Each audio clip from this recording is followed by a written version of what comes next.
Hey there, it's Nick. And it's Leah. Real quick thing before we get going, we are going to Atlanta. We're going to Atlanta, Georgia for another live show. This is going to be our last live show of the year. It's going to be the last live show of the year, and it's going to be on Wednesday, December 4th. It's going to be at the Limelight Theater. And Leah is threatening to make this holiday themed, so I feel like there's going to be some holiday content happening. Would we say threaten or would we say...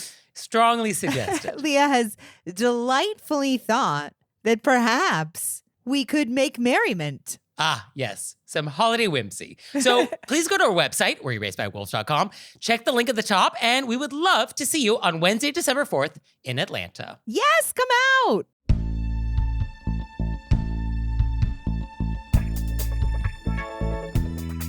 Do you avoid picking sides? Do you make your guests wait for coffee? Do you spy on your neighbors? Were you raised by wolves? Let's find out. Here are things that can make it better when we have to live together. We can all use a little help. Some people don't ask themselves, were you raised by wolves? Hey everybody, it's Nick Layton. And it's Leah Bonema. And let's just get right down to it with our AMUSE-BOUCHE. Let's get in it. So I was just in Mexico City, and one of the highlights of my trip there was going to see Lucha Libre live. So Leah, do you know what this is? Mexican wrestling. That's right, Mexican wrestling. And it is so fun. I had such a great time. And actually, it's not originally from Mexico. It was imported from Europe in the 1800s. But in the 1930s, there was a guy who created a national organization for this. And it turned it from like a regional sort of thing into like a big national sport. And then once we get to the advent of television in like the 1950s, then it totally took off. And it's in the world of American wrestling, like WWE. Like, there's a lot of similarities in that, like, it's very dramatic. There's storylines. There's dramatic costumes. But there's, I think, less brawling in Lucha Libre. And there's a little more acrobatics, like more flying, more people, like, jumping and landing on people. And I think in Lucha Libre, there is going to be more 2-on-2 and 3-on-3. Like, there's more tag teaming than in American wrestling. Not that that doesn't happen, but, like, I think there's just, like, more of it in Lucha Libre. But the biggest difference is the masks. That's like a big deal in Lucha Libre. And you've seen these, right? Yes, I feel like the masks are iconic. Totally. But they're not like just like costume, and they're not just like a gimmick. Like the masks in Lucha Libre are like so sacred. They protect the identity of the wrestlers. Like the identity of a lot of these wrestlers is a secret. Nobody knows the real name or where they're from or how long they've been wrestling. Like these are secrets. And as a wrestler, you don't take the mask off in public. Like ever. Like that's not a thing that happens. And a lot of wrestlers, when they're traveling, especially internationally, they'll travel alone because they can't travel with a mask because they have to go through security and stuff. And so they will often just be solo, so they're not recognized. And they certainly wouldn't travel with like another wrestler who may know who they are because like, you know, you wouldn't want to be spotted with somebody. So like there's a lot that's done to like protect the identities of these wrestlers. And the masks are so sacred that if you lose your mask for some reason, like if you are unmasked, that could be like career ending. Like that could be devastating. And there are battles where if you have like some rivalry with another wrestler, you could challenge them to like a mask versus mask battle. And whoever loses has to take off their mask. No, I didn't know this. That's a thing. Yeah. I mean, that's intense. That's That's intense. Right? And so that happens. Unfortunately, the night that I saw, there was no mask versus mask battles, but like, oh, wouldn't that be exciting? And one of the most famous was this guy named El Santo. And he was big starting in the 40s through the 80s. And he had a silver mask, very chic. And at the end of his life, in the late 80s, he did a television interview where, like, without warning, he took off his mask to say goodbye to his fans. And that was like the first time that had ever happened. And then a week later, he died. Oh. How dramatic, right? And he was buried in his mask. Oh. Right? I mean, that's sort of, yeah. And then his son actually is a wrestler now today. So like it's a family affair. But not every wrestler actually wears a mask. It is not required. And actually some start their careers not wearing it. And I was talking to somebody about this and they said one explanation for this is if you're very handsome, it actually could be better for your career if you just don't wear a mask. And so there are actually plenty of wrestlers who just like don't wear a mask. And if you do get unmasked at some point in your career, like you can still continue wrestling and like that's fine. So like that does happen. But there is some shame in losing your mask. And so the mask thing is really kind of wonderful. But here is my favorite part about Mexican wrestling. My favorite part. And this is, I think, what is most relevant for our show. There are two types of wrestlers. There are the heroes and then the villains. And the heroes are the ones that like follow the rules. They're more technical. They're like wrestling in good faith. And then there are like the villains who like break the rules. And like these are the people like that fight a little dirty. They brawl a little more. And the terms for these people in Mexican wrestling are the técnicos, for like the good guys. And then the word for the bad guys is rudos. Isn't that wonderful? So we have the técnicos That's so perfect. and the rudos. And so I love that. I love that they're called rudos. And so rudos, they don't hide their behavior. They're not sneaky. They go out of their way to offend. And so like it's a lot of fun to watch. And so there's plenty more to say about like, the background, but let's talk about the etiquette. If you were going to attend a match in the arena in Mexico City, like here are like some things to know. And so number one, you got to get in with the energy. Like this is a crowd participation event. You cannot go and just sit in your hands. Like that's not going to work. It's not going to work. Like, what are you doing? No, you got to participate and you got to pick a side. You got to pick, are we rooting for the técnicos or the rudos? And you can root for the rudos. Like, that's totally fine. You could pick either side. But, like, you got to pick a side because you got to chant for your side. You got to, like, say bad words against the other side. Like, you got to pick a side. And speaking of the name calling, yes, there is quite a lot of bad language that is getting shouted in this arena. And so, is it rude if that's what's done? I guess it's fine if that's just like what we're doing. So you could yell things like vamos or like things that are more polite in Spanish. You could go for the more crude Spanish if you prefer. There's plenty of that happening. One interesting thing that I did observe is that there is a naughty phrase in Spanish which has a certain rhythm when you say it, and people whistle in that rhythm. And that's like another way to say this phrase. And so I kind of enjoy that, like, there's a whistle version of this. You also actually hear it on the street with people honking their horns in cars and other drivers. So you do hear this like rhythmic thing, which I will not repeat, but you can easily Google it. But I think that's kind of fun. So if you're a good whistler, you could certainly join in on that as well. And then don't block people's views. That's kind of important because everybody's very close. And the rake in this arena is actually pretty shallow. And so you don't want to block other people. Like if something amazing is happening and you can't help yourself, like, okay, you're out of your seat. But I was actually front row, and they actually specifically told us in the front row, like, do not get up because you will block everybody. So I sat the whole time. But you could certainly yell loudly from your seat. This is so exciting. And the other thing I noticed is that people in the audience were wearing masks. So if you have a favorite wrestler, you can wear the mask of your favorite wrestler. Like that's allowed, like that's flattering. And even if your wrestler has been unmasked in their career, you could still wear their mask as sort of like a tribute to them. Like that apparently is also allowed. And there was a lot of people wearing masks. It was like super interesting. Oh, that's so fun. Yeah. Oh, it's a total blast. And lastly, a question that comes up is like, is it real? Is any of it real? Is it all staged? Like what's happening? And it is actually hard to get a straight answer on this. Definitely there's like choreography that's happening. And I think definitely like the outcome is predetermined. Like there is some of that happening. But is it always? Because like you have these mask versus mask battles. And like, I don't think those are predetermined. Like, I don't think anybody's like going out of their way to like lose their mask. And so like, that's pretty real. And then, even if it is choreographed, like these are people still doing the thing right in front of you. That flip you just saw, that was a real flip. That is not a fake flip. Like that person is really actually like flipping in front of you. So I can think it's kind of like saying like, Elphaba isn't actually defying gravity. This is fake. None of this matters. And it's like, well, that's not what this is. Like, yes, it's also entertainment.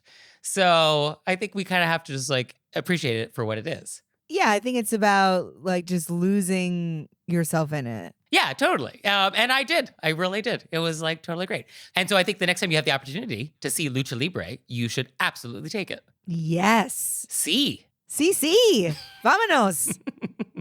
Great.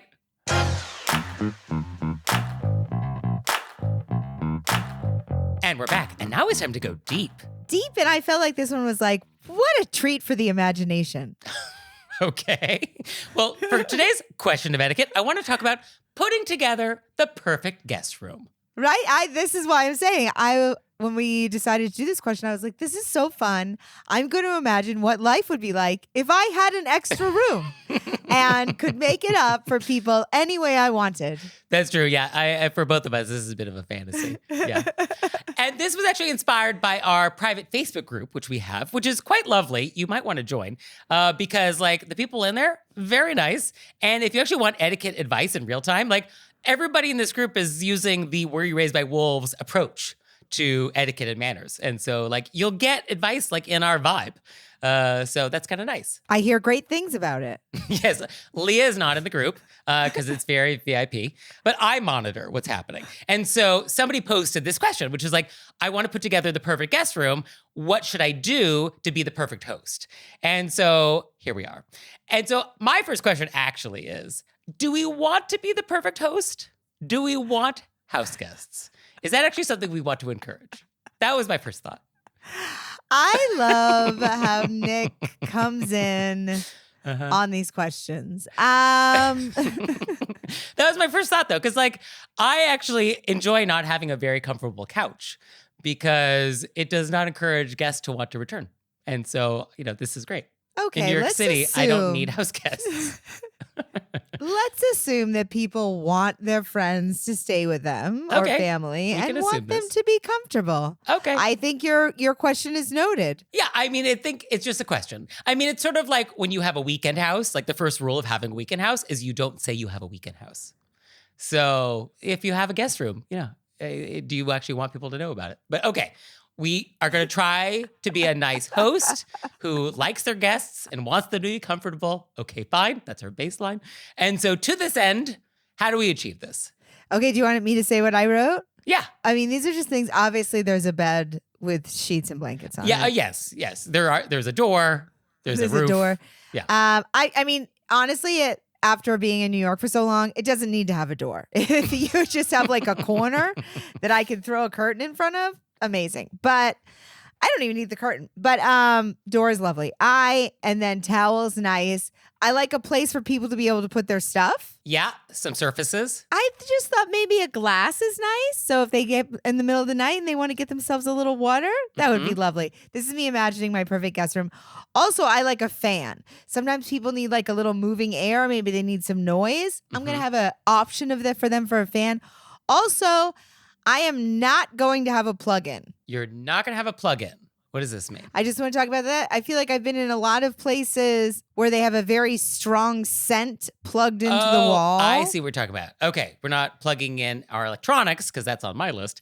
We do not want to have heavy scents. Yes. Okay. Maybe like a nice light scent, but some of those are so intense. Yeah. No, I think that's a good note. Yeah. And then when you unplug them, I've been in a lot of Airbnbs with them and I get headaches from them. I will unplug them and then they actually stain the floor. Oh, golly. Whatever is in them. So you have to then find a place to put it because whatever's in there is so intense. So I think, and it may be a light fragrance, yes, but let's not burn people's noses out. Okay.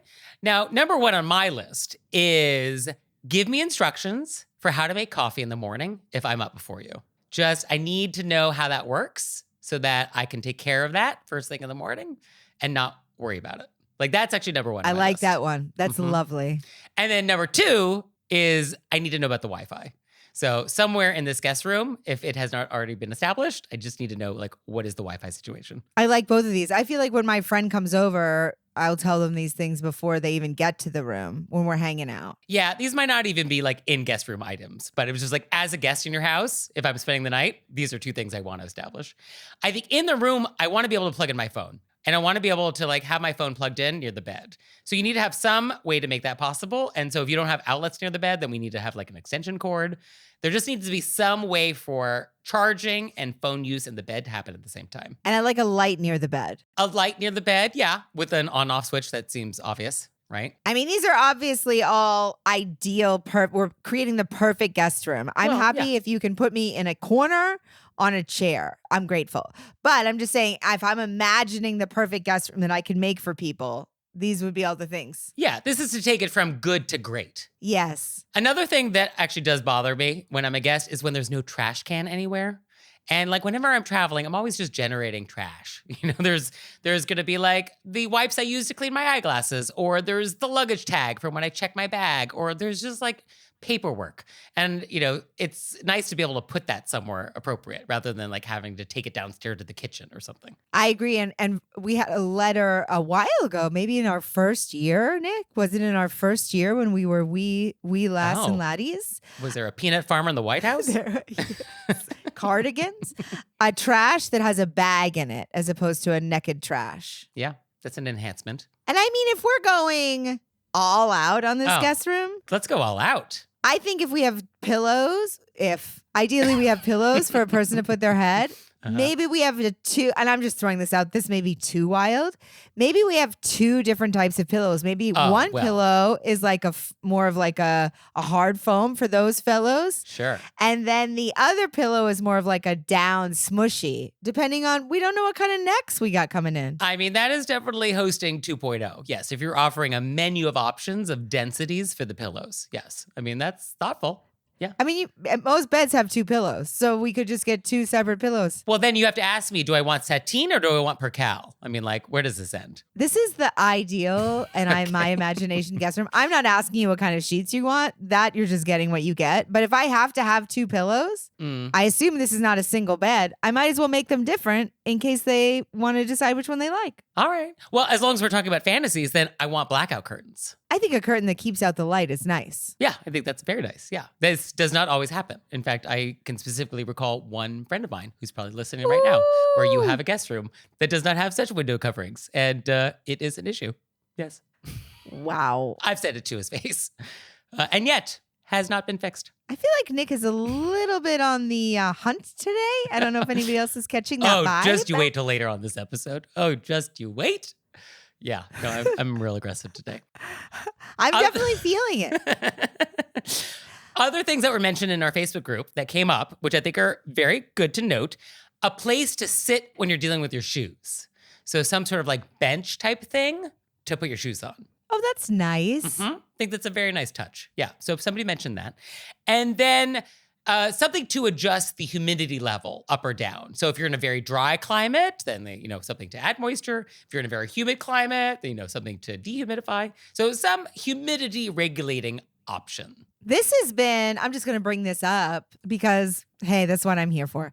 I have been staying at friends' houses before where there's one bathroom and it's very close to both where they're sleeping and I'm sleeping. Okay. And then, you go to the bathroom in the middle of the night and you wonder, if I flush the toilet, am I going to wake them up? Flush. Some people say don't flush. Oh, this is a totally separate conversation, which I'm not prepared to have with you at this moment. I always say to my friends, hey, I go to the bathroom in the middle of the night. Is that going to wake you up? I just say, is that going to wake you up? That way I don't have to worry about it in the middle of the night. That way in the middle of the night, I don't have to go, what am I supposed to be doing right now? Are you asking them for their permission to not flush? No, I'm telling them, I'm letting them know if there's going to be a thing, tell me now. If they're like a yellow, you let it mellow because you're waking me up in the middle of the night. I'm a light sleeper and I'm going to hate you forever. Tell me now. Okay. I mean, what are they supposed to tell you? Like, what is this conversation though? Don't flush in the middle of the night. Okay. Just leave it. We'll get to it in the morning. My guess is that I've shared a lot more spaces than you have. Oh, yes.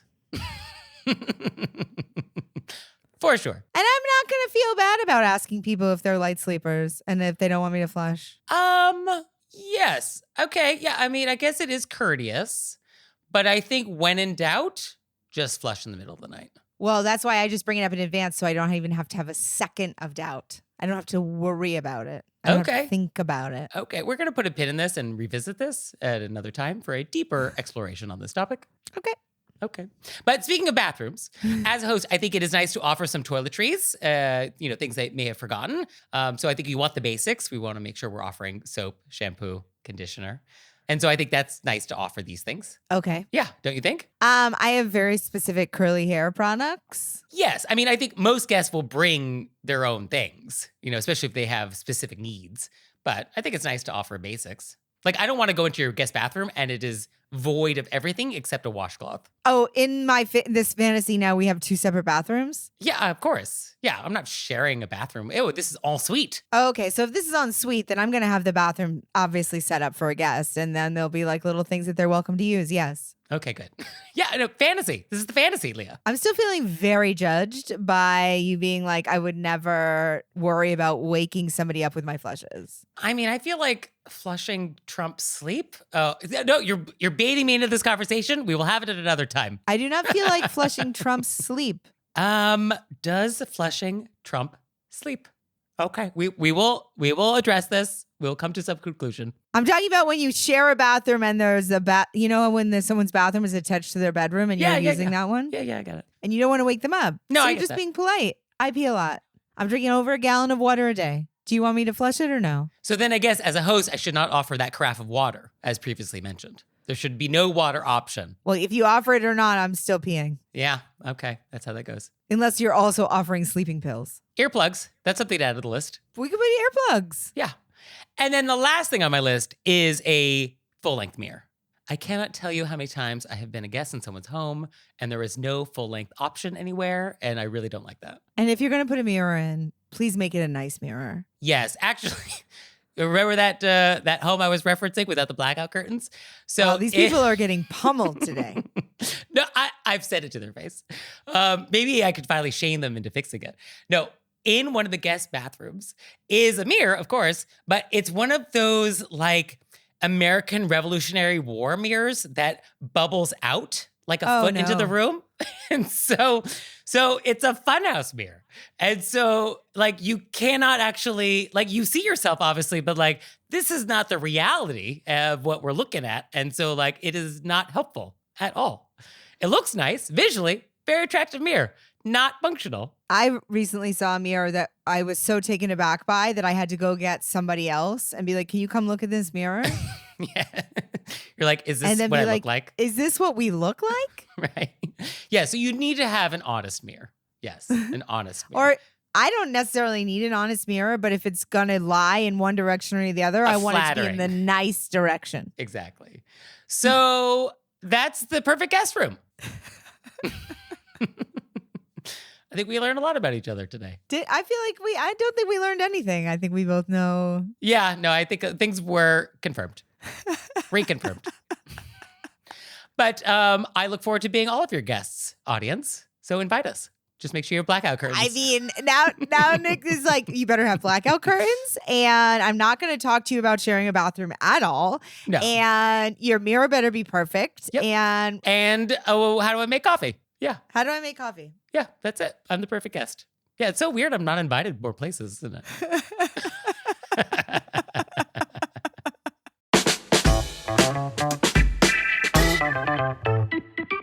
And now it's time for Intermezzo. Intermezzo. So we're going to be doing another live show, this time in Atlanta, Georgia.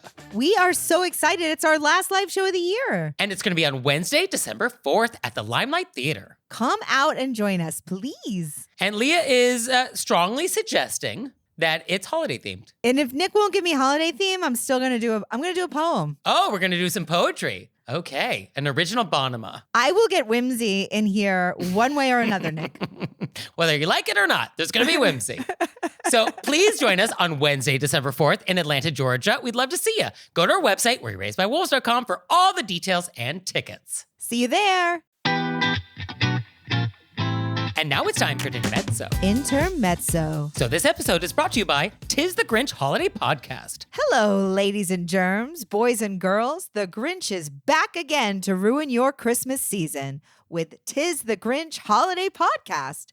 After last year, he's learned a thing or two about hosting, and he's ready to rant against Christmas cheer and roast his celebrity guests like chestnuts on an open fire. You can listen with the whole family as guest stars like John Hamm, Brittany Broski, and Danny DeVito try to persuade the mean old Grinch that there's a lot to love about the insufferable holiday season. But that is not all. Somebody stole all the children of Whoville's letters to Santa, and everybody thinks the Grinch is responsible. It's a real Whoville whodunit. Can Cindy Lou and Max help clear the Grinch's name? Grab your hot cocoa and cozy slippers to find out. Follow 'Tis the Grinch Holiday Podcast on the Wondery app or wherever you get your podcasts. Unlock weekly Christmas mystery bonus content and listen to every episode ad-free by joining Wondery Plus in the Wondery app, Spotify, or on Apple Podcasts. And we're back, and now it's time to take some questions from you all in the wilderness. Ow!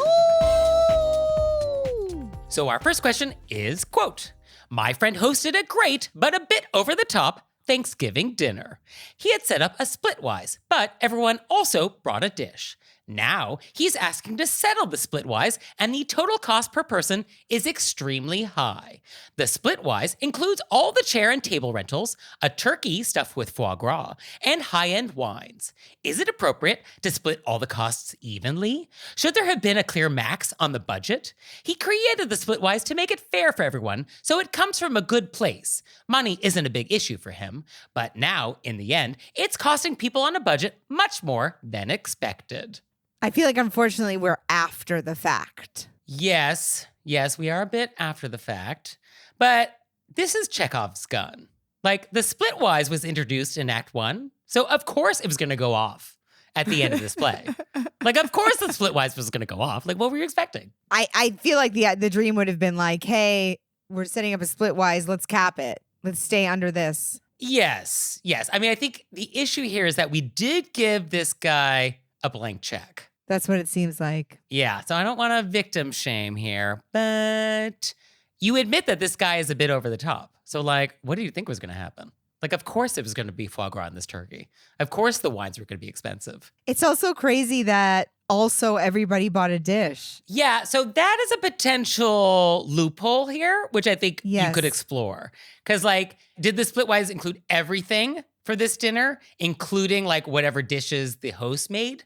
In which case, like, he's getting off easy because, like, we're not taking into account all the other contributions. So, like, we would need to balance that out a little bit, right? Yeah, that needs to be balanced out. I mean, technically, I feel like there shouldn't have been a splitwise at all. He was hosting, he did the turkey, and everybody else brought a side dish. So, like, that was what he gave, and then they brought side dishes. So I feel like that technically should have evened it out. Yes. I mean, the way Thanksgiving would work with friends is like, oh, yeah, somebody hosts, somebody does the turkey, people bring the sides, and, like, that's kind of how it is, and, like, it's all even. Yes. Ish. Close enough. Like, there's table rentals, though, chair rentals. I mean, this definitely sounds like a big event. It's just so messy because it's after. I feel like what happens is they set up a splitwise and be like, okay, since we're splitting everything, let's also then subtract what everybody's bringing for their side dish. If you were going to say something, I think that's your only path in. Yes. Like, that would be the only pathway in, because otherwise, I think you just got to pay it.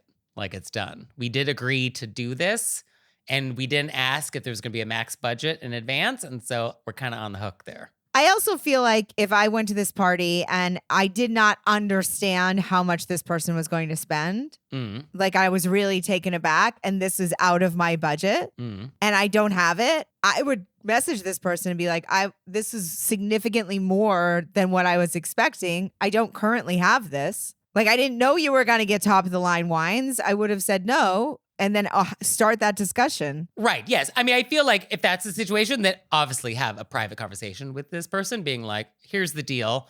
How can we work this out? Yeah, totally. And I think that's fair. And there's definitely a polite way to handle that. Sure. So I just think that could be a private conversation if that's what the issue, you know. But I think this is just something to note for next year. I mean, you know that this is an over-the-top friend. And so now we really know what that means when it comes to Thanksgiving dinner. So next year, I guess it's like, hey, this sounds fun, but, like, any idea how much this is going to clock in at? And then we can sort of have that budget conversation before the event, before we agree to attend, or work with our host to be like, hey, this sounds fun. How can we keep it under this budget this year? Like, what corners can we cut? You know, what mid-price wines can we do instead? My guess is that the other guests did not realize that this person was going to be renting furniture and splitting the costs on that. Yeah, I could see how that might be a little surprising. Yeah. It's like, oh, you're inviting me over to your house to pay for your furniture rentals? I just think that's probably a shocker. Yeah, I would be a little surprised to see that on the Splitwise. Yeah, because then, like, what is our host doing? I guess our host is coordinating. They're not hosting. So the word hosted is actually, like, the wrong word here. Yeah, it's the wrong word. It's the wrong word. This is the event coordinator. Yes. I just definitely feel a little, I get that you agreed, one agreed, and then so you owe the money, but I do feel bad for somebody when somebody just goes extravagant. You didn't know like you were going to be paying for a chandelier. Yes. And then all of a sudden they're like, oh, but that's what you owe. Yes, and I don't want to let this host off the hook. This host should have been more mindful of his guests' happiness and budget and feelings. And it sounds a little oblivious that they just sort of like, okay, I have a blank check and this is the party I want to throw and everybody's going to split it with me because that's fair. And like did not have any consideration for like how that was going to land. And so that was a miss. Yeah, I think that's what I feel as well. I think they're oblivious and that's going to be taken out on their friends' wallets. Yeah. So now we know for next year, decline. So our next question is, quote, how should one deal with or avoid shared glances through windows that face neighbors? In Chicago, and I'm sure in many cities, it is not uncommon for building neighbors to have front row views of each other's activities. For example, I like to leave my curtains open in the morning and have noticed my neighbors glancing over as I stroll to my morning coffee, often in PJs or even just skivvies. And it's not like these neighbors are voyeurs. They simply happen to be looking out their windows. But still, it does make for an awkward moment. I feel I have the right to comfort and relaxation in my own space, but how can I be sure I'm not offending? Is it my responsibility to always be presentable when my curtains are open? Is this one of those situations where we just all pretend it never happened? What is the proper way to deal with those moments where you catch each other looking at the same time? Is it rude to acknowledge with a wave or even a smile? And what if you catch a neighbor's eye as they are mid-moment in something private? And what if they see them in a state of less than full dress? It's not like you could just turn away. They know you're there. And what if you should happen to encounter a neighbor in real life with whom you've shared these window moments? Should you acknowledge or ignore? I think do a little wave. Hey. And then go about your business. Okay. So the first question is, are you obligated to like be presentable in your own house? I guess, how do we feel about that? This is how I feel. Okay. It's your house, baby. Mm, You pay that rent. yeah. You want to walk to get coffee in your skivvies? Maybe you just came out of the shower and you're in a towel. Okay. Yeah. If you want to stand in your window nude, Okay. that's aggressive. That's a lot for walking by people. That's a good point. Yeah. Are you in your apartment doing apartment things or are you at the window sipping that coffee naked? Yeah, there is a difference. Like if you're at the window and you're basically like, I want you to see this. Okay. That's maybe not good for neighborhood children. You know what I mean? But if you're walking, I used to have a guy that lived behind us in Queens that I was like, he just wants us to see him. Yeah. This is not a man walking to get a glass of water. Right. And you're like, too much, my guy. But you're walking to get a glass of water. You're walking around your house, coming out of the shower. I think somebody sees you. Obviously, they accidentally made eye contact. Just wave, hey, and then go about your business. I don't know if I need the wave. I don't know if I need the wave there. But I do agree. I think we just go about our business in our own homes as long as we're not like going out of our way to just like be that person in the neighborhood. But like, yeah, I mean, if we're just in our house. Because that person is like, should be on a list. You know what I mean? I was thinking, is there a difference on what floor this is happening? Because it does feel like on the second floor of your house or in an apartment building high above the sidewalk, it does feel like the rules get more relaxed. Whereas like if you're ground floor in a home and like there's the sidewalk right there, it does feel slightly different, doesn't it? Is this a man? I don't know. Does that make a difference? I would be interested. And then what about the question of if you run into them on the street?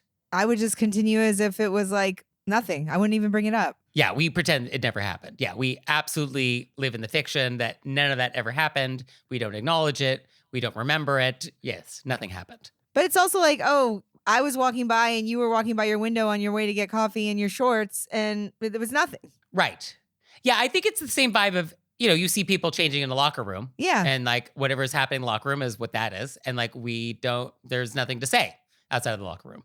I mean, we certainly want to be like, oh, like your new boxer shorts. Yeah, I wouldn't be like, I remember when I saw you in the locker room naked? Hi. That would be weird. And now here in New York, I do have a lot of friends that do have binoculars on their windowsills who do seek out entertainment. So I don't know what we do with that. I do feel like I don't keep any windows open because I am afraid of people with binoculars. And I do think that we live in a world in which if you have your windows open, you got to assume somebody's looking at you. Yeah, I mean, I guess that's also fair. Yeah, I mean, it is sort of fair game on some level. Which I don't necessarily feel good about, but I do think that that's the hard reality. Yeah, no, I wish that weren't the case. Yes, I mean, I guess this is why it's nice to live in the woods where you don't have any neighbors. And then it's just the deer looking in. Which Hey. I'm okay with, right? Yeah, I'm so living like a Snow White. We're all talking to the animals fantasy. But yeah, I guess if it bothers you, then some shears, some privacy screens, things that let in light but don't let in views. I guess that's how we solve this. Yeah. Because I mean, if it makes your whole day to walk from the shower to the coffee machine and your towel, I don't want to steal that joy. You're paying your own rent. Well, because also, like, what am I supposed to do? I'm supposed to get dressed before I get my coffee? Like, I don't live in that world. Yeah, that's wild. No. I don't live in that world. And then, like, I want to somehow actually put down my curtains in a way where I'm not actually, like, showing anything through the window, at the window. Like, that's difficult. Yeah, that's difficult. Am I forced to draw my curtains the night before? Like, that's too much consideration for your neighbors. So I think as long as we're not going out of our way to be provocative and offend, then live your life. Which is not our letter writer at all. Definitely not, no.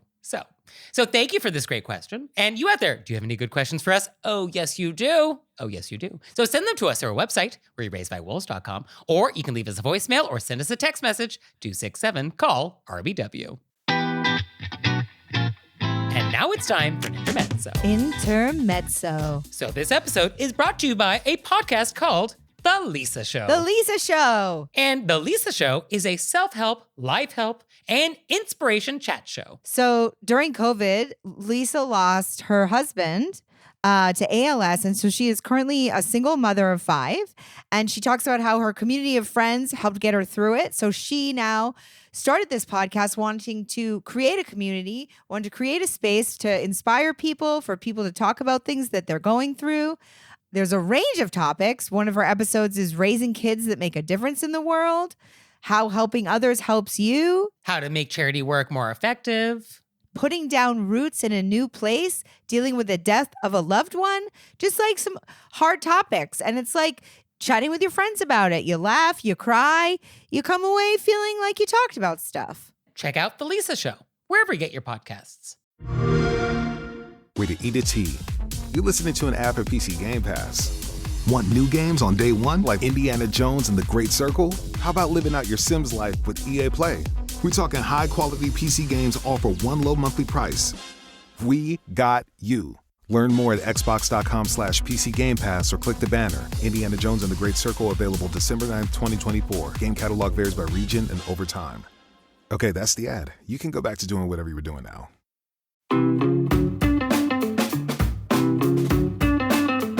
We're back. And now it's time to play a game we like to call Vent or Repent. Vent or Repent. Which is our opportunity to vent about some bad etiquette experience we've had recently, or we can repent for some etiquette faux pas we've committed. So, Leah, would you like to vent or repent? I would love for you to get to go first this time. I would be delighted. So, for today, I would like to vent.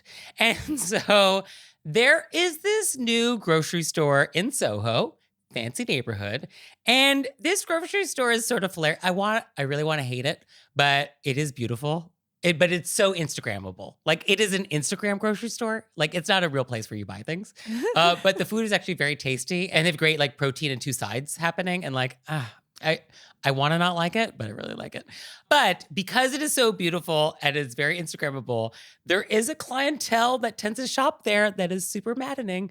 And I was waiting in line, and these 2 people in front of me are checking out, but they have decided to continue doing their shopping. And so first it starts with like, oh, let me just grab a bottle of water. And it's sort of like, okay. All right, go run real quick and get a bottle of water. Okay, fine. And so one of the people in the couple goes and gets water and comes back. Okay, fine. And like, okay, we're done here. We're going to move it along. And then they're like, oh, actually, should we get yogurt? Yeah, let's get yogurt. And so now we're going to go get yogurt. And like, yogurt is not water. That is a different category. That is a grocery item. That's not a beverage I can get. I can excuse beverage. One beverage, last minute thought, okay, fine. Yogurt? No. not yogurt. And so like now we get yogurt and we come back. And of course the yogurt is not like right there. That's a bit of a journey. And so I'm like, okay, clearly we're done. Oh, but we're not. Now it's like, oh, you know what'd be nice with the cheese? Some fruit. Yeah, let's get some fruit. So now we're getting grapes. So now we're in produce and it's like, what are we doing? No, this is not how this works. And so the rule, people, the rule is once you enter that checkout line, unless you can do whatever it is you need to do up to the second when you are ready to be checked out, then like do it. But the minute you make anybody behind you wait, now you've gone too far. You are disqualified. Get out of the line, do your shopping, and go to the back of the line again. Like, that's it. And if you're already halfway through a transaction, complete that transaction, put it in a bag, and now you can go shopping again if you need to, and you can join the line like normal people. But we do not do our shopping while we're checking out. We do not do it. No, full stop. I wish I could have seen your face during this whole thing. It was so mad. Well, I mean, when it became grapes, I was sort of like, oh, I mean, now I have content for the show. So I actually did kind of enjoy that this was happening in some weird, twisted way where I actually enjoy etiquette crimes now. And I don't know how we arrived there, but no, it was still maddening. I mean, of course, I'm getting a great visual of these people. Oh yeah. No, these are the people that you would think would pay, $20 a pound for grapes. Yeah. That's what was happening. So just a reminder, PSA. Yeah, grocery shopping. Once you are checking out, that process is one way. It is irreversible. You got to go to the finish line. If you forgot something, no problem. Complete the checkout. Go back. Start over. I think it would be so fun for you to come back to like a small town with me and see how grocery stores work. Oh my gosh, the amount of chit chat. How was your day? How's it going? We got what are you up to? Chit-chat. No. Definitely people were like, I forgot a potato. I did my first solo show. I talked about how I would leave New York and go back home. And then like people would start counting their change out for like 98 cents. And because when you grow up, it doesn't bother you. And then you leave and then you come back and you're like, what are we doing? Just put down $1. Yeah, I would want to slap that change out of their hand and be like, no, here's $1. Get out of here. And Yulia, would you like to vent or repent? I really just I've been waiting all week. I was like, somebody do something. Oh. See, I'm in this really weird place, Nick, where we almost might need a third category. I'm in this like weird place where I'm just letting things go really fast. Oh, but that's not good for our show. I know. And then I need you to hold grudges. I can't. I just don't have any. And I've been walking around going, somebody do something. And then when I mess up, I just either apologize or I think, oh, well. Oh, that's not fun. I don't know what to do. Okay, I will say this week I had something come up that really upset me. Okay. I handled it in the moment. Nick knows it was an email. These people who owed me money. Oh, and they made it like it was my fault instead of just being like they messed up. And so I sent an email back that I thought would have been perfect for being crafted on Were You Raised by Wolves? I was like, this is the kind of email that we would tell people to send. And you sent it. And I sent it right away. All right. And the situation was remedied. That's a little disappointing. Yeah. But it did hit one of my things where they acted like something didn't happen because it was my fault instead of just being, my thing is if you're like, hey, I did this, my bad, I'll fix it. It's just going to take a little longer. No problem. But like, don't blame me for something you did. Okay, well, so you have nothing for this week. That's okay, because we will use this statistically against you when we do the tally for episode 300. And what do you so mean this will actually help me? because it will help my score relative to yours, because you will have one less repent, because this is going to count. It just won't count as a repent or event. So somehow I'll make this work in my favor. Okay. So somehow statistically this will work to my benefit, in which case this is fine. But I think we need to put you in more places where etiquette crimes happen. I feel like I live in Hollywood. Yeah. I go to comedy clubs at night. Yeah, you do fitness. You do go on airplanes.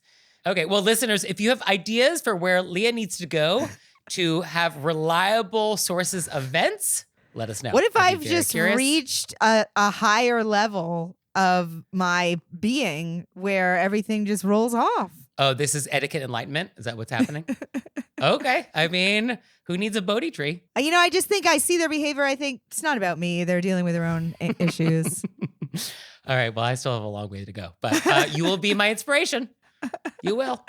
Leah Bonema. I'm sure as soon as we hang up, 30 things are going to happen to me. Oh, yeah, absolutely. So please write them down for next time. I do think that by saying this, a lot of things will happen because I've now Good. set off some kind of a thing. No, good. I hope the universe gets you. Nick, the universe is working for me, not to me. Uh-huh. All right. Let me know how that goes. The universe supports me. The universe supports me. Just keep telling yourself that. I will. The universe supports me. Things are always working out for me. Yeah, okay.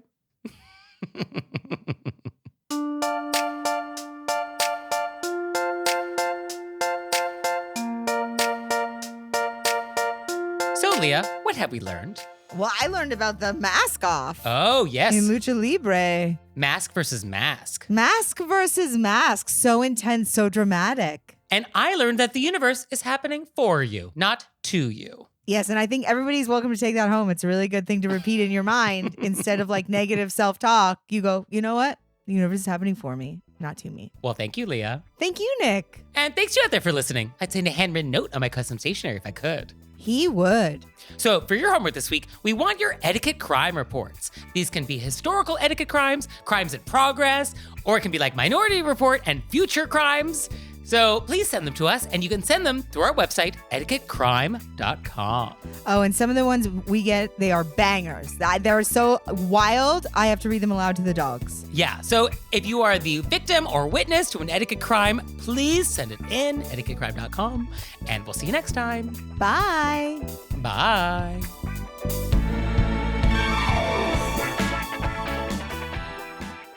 All right, Leah, it's time for Cordials of Kindness, the part of the show that you make us do, but I only give you 30 seconds to do it. Ready, set, go. Okay, so are you ready for this? Yeah. Do you remember way back when, in the middle of our relationship, I was coming back from Palm Springs. I got a bolt in my car. This is the first time I've had this.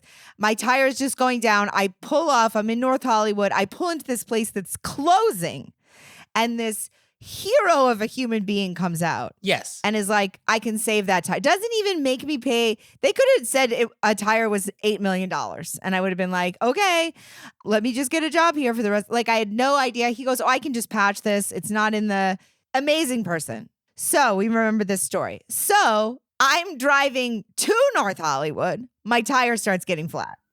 So I'm coming from the other direction. So I don't at this point even remember that this is where I came last time I got a flat. I pull off the 101. The first two places are closed. I see one across the street. I just pull into this place. It's the same place I was at. Very randomly came off the highway in the opposite direction.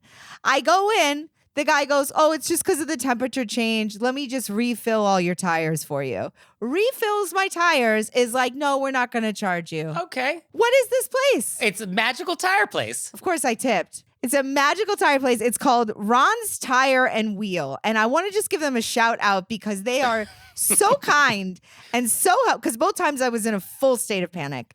And they're just like, pull in, let us look. And then they were just completely honest about it. So helpful. How random that both times from different directions, I ended up at Ron's. I mean, Ron's the place. Ron's is the place. And for me, I want to say thank you to everyone who came out to see us in Denver. We had a great live show at the Bug Theater, and we had a great crowd come out and see us. And it was really nice to meet everybody. And we have never done so many autographs. Like, we need more Sharpies. We weren't prepared. We were not prepared. We were not prepared. Yeah, because like we sell tote bags and stuff afterwards, and people wanted us to sign them. And like, it did not occur to us that like, oh, that's a thing that people would want. And so we did not have like thick Sharpies handy. Like, actually, somebody brought their own Sharpies. Very well prepared in Denver. Which was lovely. So now I'll bring some Sharpies for our next live show. But it was so fun. Like, had a great time. So thank you, Denver. Thank you, Bug Theater. It was a great night. So great. Thank you so much.